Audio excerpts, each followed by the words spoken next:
Shalom, shalom, shalom, bien-aimés dans le Seigneur. Merci encore de me donner le privilège ce soir de m'entretenir avec vous dans sa présence, parler comme d'habitude de notre Seigneur, notre bien-aimé Seigneur Jésus-Christ. Alors que je m'en vais vous inviter à partager avec moi ces quelques mots, je voudrais, mais avant que nous puissions nous incliner et prier et invoquer le Saint-Esprit. Saint-Esprit, merci, bienvenue encore en ce lieu. Merci Saint-Esprit pour ta présence, ta bienveillance, ton amour. Saint-Esprit, tu t'es réveillé avec nous ce matin et la journée est fortement entamée. Elle tire d'ailleurs à sa fin et nous savons que tu as été là toute la journée. Tu t'es manifesté au travers de nous. Tu nous remplis de ta présence, Seigneur, de tes pensées pures, de tes pensées, Seigneur, qui se régénèrent en nous et qui nous donnent de la vie. Merci Saint-Esprit, alors que nous allons partager un peu de la parole du Seigneur, d'être présent à nos côtés. Ouvre les yeux de nos cœurs, ouvre Seigneur nos oreilles spirituelles, que nous puissions entendre ce que tu as à nous dire, que nous puissions voir ce que tu as à nous dire. L'honneur et la gloire soient au Père, au Fils et au Saint-Esprit. C'est dans le nom de Jésus que nous avons prié. Amen. Bien-aimés dans le Seigneur, j'ai à partager quelques mots avec vous ce soir. Déjà, bonsoir dans vos chaumières, dans vos maisons. Et j'ai quelques mots à partager avec vous. Ces mots je n'ai pas envie de me dire, me hantent, mais ce sont ces mots qui m'habitent depuis en début de semaine dernière. Et nous avons eu un culte dimanche dernier très rafraîchissant. Et ce sont ces mêmes paroles qui continuent encore de me remplir que j'ai envie de partager avec vous ce soir. Si je devais donner un thème à mon message du jour, je dirais: il est venu nous chercher dans les territoires interdits. Il est venu nous chercher dans les territoires interdits.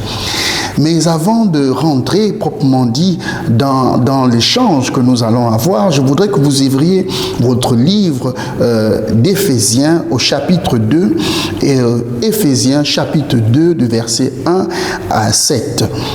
Je lis avec vous: quant à vous, vous étiez morts à cause de vos fautes et de vos péchés, que vous pratiquiez autrefois conformément à la façon de vivre de ce monde, conformément au prince de la puissance de l'air, de l'esprit qui est actuellement à l'œuvre parmi les hommes rebelles. Nous tous aussi, nous étions de leur nombre. Notre conduite était dictée par les désirs de notre propre nature, puisque nous accomplissions les volontés de la nature humaine et de nos pensées, et nous étions par notre condition même destinés à la colère tout comme les autres. Mais Dieu, riche en compassion à cause du grand amour dont il nous a aimés, nous qui étions morts en raison de nos fautes, il nous a rendus à la vie avec Christ. C'est par sa grâce que vous êtes sauvés. Il nous a ressuscités et fait asseoir avec lui dans les lieux célestes en Jésus-Christ. Il a fait cela afin de montrer dans les temps à venir l'infinie richesse de sa grâce par la bonté qu'il a manifestée envers nous en Christ Jésus. Amen. Ces paroles sonnent et résonnent fortement en moi alors que je lisais le premier verset qui disait: quant à vous, vous étiez morts à cause de vos fautes et de vos péchés. Bien-aimés, il s'agit bien là d'une question de vie ou de mort. Il s'agit bien là d'une question de vie ou de mort. Le Seigneur a toujours souhaité que l'homme soit irrévocablement, irrémédiablement poussé à vivre pour l'éternité. L'objectif pour notre Dieu, c'était essentiellement, c'était inexorablement que l'homme vive pour l'éternité. Toutefois, le Seigneur qui avait donné à l'homme la direction et la gestion du monde et de la terre qu'il avait créée, alors qu'il avait mis l'homme dans ce jardin, il avait dit à l'homme: le jour où tu me désobéiras, tu mourras. Il avait alors à ce moment-là doté à la mort d'une puissance qui devait s'activer au moment où l'homme serait rentré dans l'obéissance. La mort sans la désobéissance de l'homme ne pouvait pas activer sa puissance. C'est la désobéissance de l'homme qui conduit inexorablement à l'activation de la puissance de la mort. Et lorsque la mort active sa puissance, bien entendu, il y a quelqu'un qui est heureux dans ces circonstances, c'est bien le diable, c'est bien le malin. Le malin qui d'ailleurs n'a aucun pouvoir, n'avait aucun pouvoir, s'est réjoui à l'idée de voir cet homme tant aimé par le Seigneur être enterré, être englouti par la puissance de la mort. Et là, vous vous demandez, mais qu'en est-il de ce titre, de ce thème? Il est venu nous chercher dans des territoires interdits. Il s'agit de ce que l'homme qui a été condamné à mourir, lorsque la mort a pris la vie de l'homme, lorsque la mort a pris l'homme, l'homme a été concrètement et désormais éloigné de Dieu.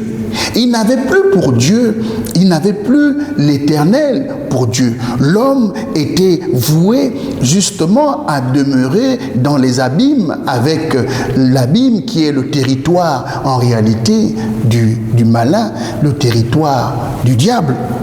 Et d'ailleurs, dans le chapitre de Luc, du chapitre Luc, il est dit ceci au verset 37.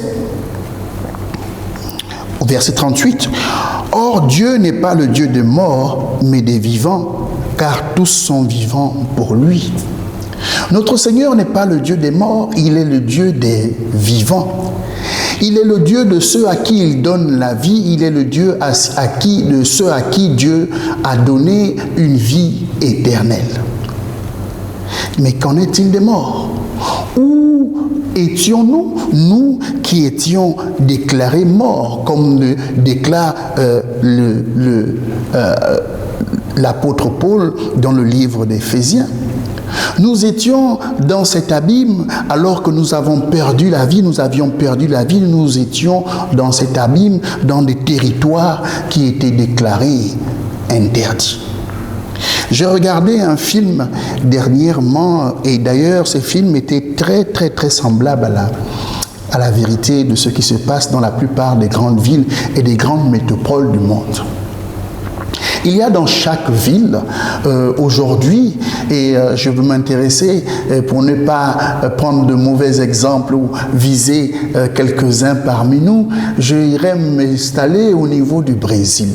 Il y a dans ces coins du Brésil des lieux très reculés, des lieux très interdits appelés des favelas. Des lieux où en réalité dans cette zone appelée favelas, il y a des endroits où les policiers n'ont pas accès. Et je me suis toujours demandé, mais comment il y a des zones dans des villes, des zones appelées des zones interdites, où les policiers n'ont nullement accès. Cette question m'a beaucoup interpellé. Comment un État pouvait en son sein, alors qu'un État souverain pouvait en son sein avoir des territoires interdits. Des territoires où n'importe qui ne pouvait pas avoir accès. Il y avait là, dans ces territoires, des chefs de gang qui distribuant de la drogue, asservissant les habitants de ces contrées, géraient entièrement des pans de la ville. Ces lieux existent au Brésil, ces lieux existent en France, ces lieux existent à New York, ces lieux existent dans plusieurs des grandes métropoles de la place, des zones et des territoires interdits de la République. Sous nos cieux, dans nos pays, dans ce Gabon, il existe bien entendu des endroits où il nous est conseillé même en tant que citoyen ou policier, d'y mettre de pied de peur de nous voir ôter la vie. Et c'est dans ces territoires interdits que règne la mort. C'est dans ces territoires interdits qu'on ne peut plus rien faire. C'est dans ces territoires interdits où il y a des grincements de dents, où les gens dorment le soir et ne sont pas sûrs de se réveiller le matin, où la drogue est distribuée, où des méfaits sont faits, où il y a toutes sortes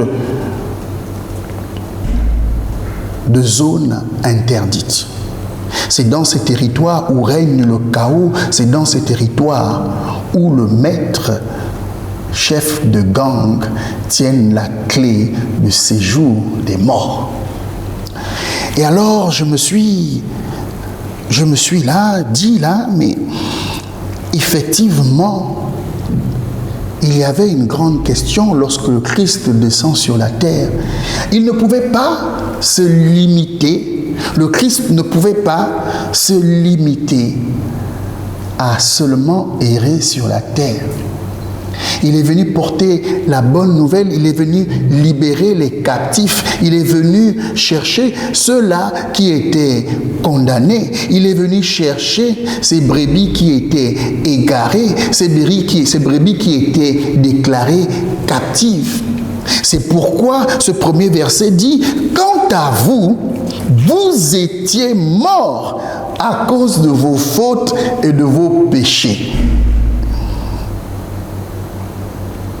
Et il dit au verset 3, « Nous tous aussi, nous étions de leur nombre. » Il y avait donc, et je le comprends, que nous étions tous morts déjà depuis le commencement.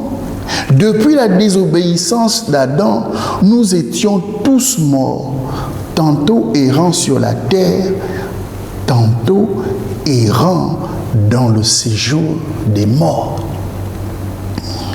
Et dans cette condition, dans ces territoires interdits, il fallait une mission commando. Il fallait que l'Éternel, le Dieu qui voulait redonner la vie, puisqu'il est le Dieu des vivants, à tous ceux qui avaient été déclarés morts, il fallait qu'il envoie un mercenaire avec des aptitudes spéciales pour rentrer dans ces territoires interdits et libérer toutes ces personnes qui étaient déclarées captifs par le séjour des morts. Et c'est pour cela, et c'est bien pour cela que la mission du Christ ne pouvait pas s'arrêter sur la terre. C'est pour cela que la mission du Christ devait aller sous la terre. Il ne devait pas rester un territoire. Il ne devait pas rester un territoire sur cette terre, sur cette création de Dieu qu'il ne pouvait reconquérir. Il ne devait pas rester un territoire sur lequel on n'avait pas entendu parler du royaume de Dieu. Et le Seigneur a regardé son Fils. Il l'a envoyé en mission commando. Il est descendu sur la terre. Il a prêché la bonne nouvelle du royaume. Et il savait que pour que sa mission soit accomplie, il fallait qu'il descende au séjour des morts pour apporter la bonne nouvelle du royaume. Ah, quelle mission périleuse! Le diable ne pensait pas. Je crois que le diable ne croyait pas. Vous savez, lorsqu'ils sont dans les territoires interdits, lorsqu'ils sont dans ces zones dites de non-droit, lorsqu'ils sont dans ces zones où règne le chaos et la mort, ils sont convaincus que personne ne peut y entrer vivant et ressortir vivant. Ils sont convaincus que lorsque vous mettez les pieds dans ces territoires interdits, et d'ailleurs, lorsque vous y mettez les pieds, ils reconnaissent automatiquement que vous ne faites pas parmi d'eux, vous ne faites pas partie d'eux. Et très rapidement, cet endroit se referme sur vous et vous ne pouvez pas y revenir. C'est pour cela que ceux qui sont morts ne sont jamais revenus de leur mort. C'est pour cela qu'il était impossible pour un vivant de mourir et revenir à la vie. Mais il y a vivant et il y a le plus vivant d'entre nous. Il y a le premier d'entre nous et le dernier d'entre nous. Apocalypse au chapitre 1, versets 17 à 19 dit ceci, et c'est très important ce que nous allons lire maintenant. Quand je le vis, et là c'est le disciple Jean dans sa révélation qui parle, quand je le vis, je tombais à ses pieds comme mort. Il posa alors sa main droite sur moi en disant, « N'aie pas peur, je suis le premier et le dernier. Le vivant, j'étais mort et voici, je suis vivant au siècle des siècles. » Et ce qui suit donne tout son sens à mon message.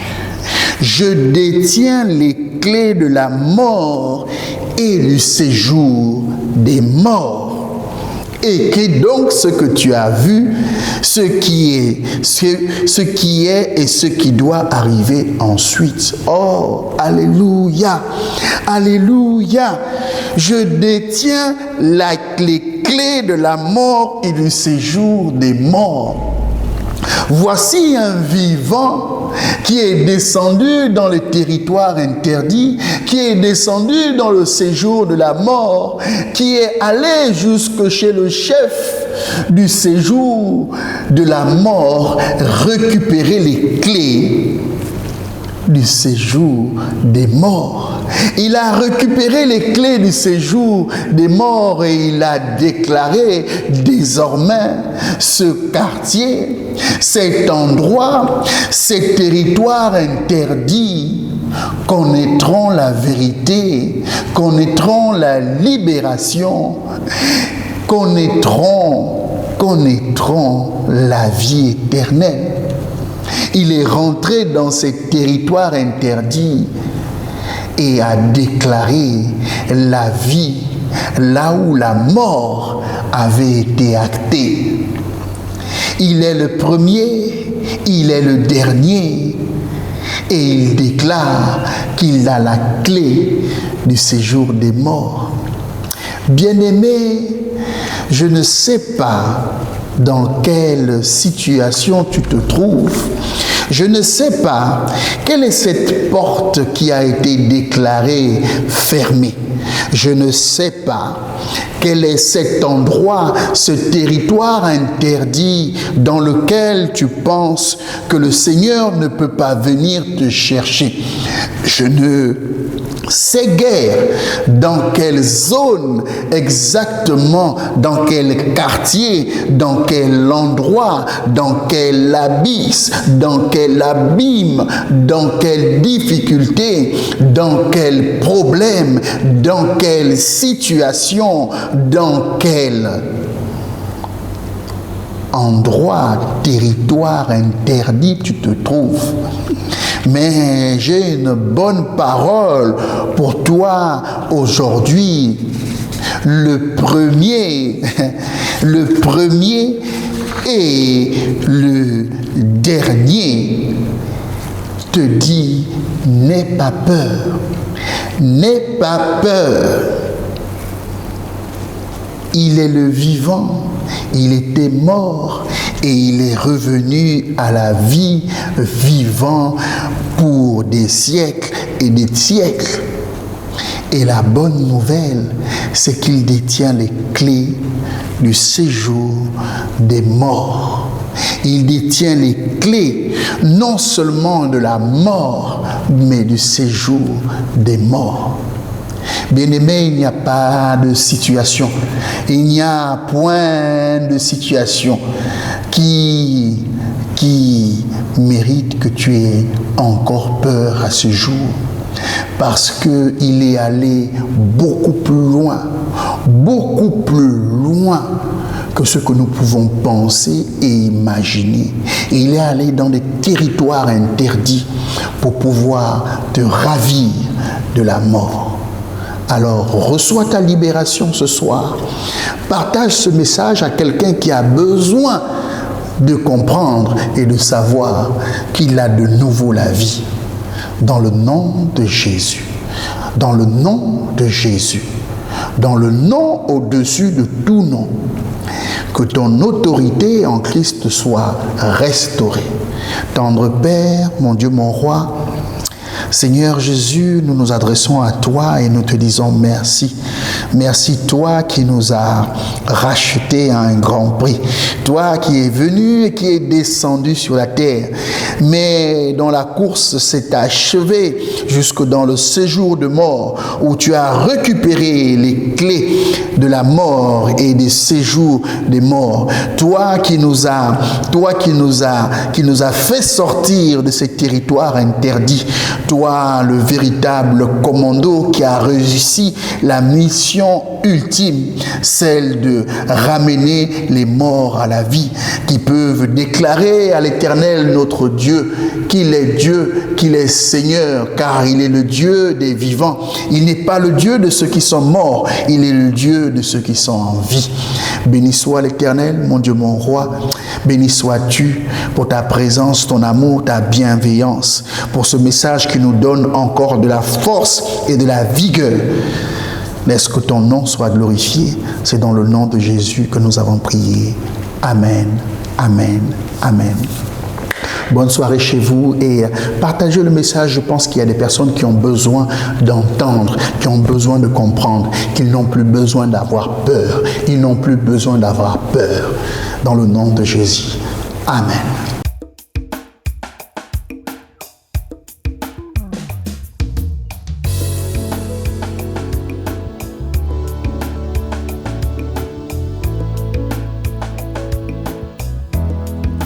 Je suis un flot d'eau vive. Je suis un flot d'eau vive. Je bâtis le caractère chrétien. Je bâtis le caractère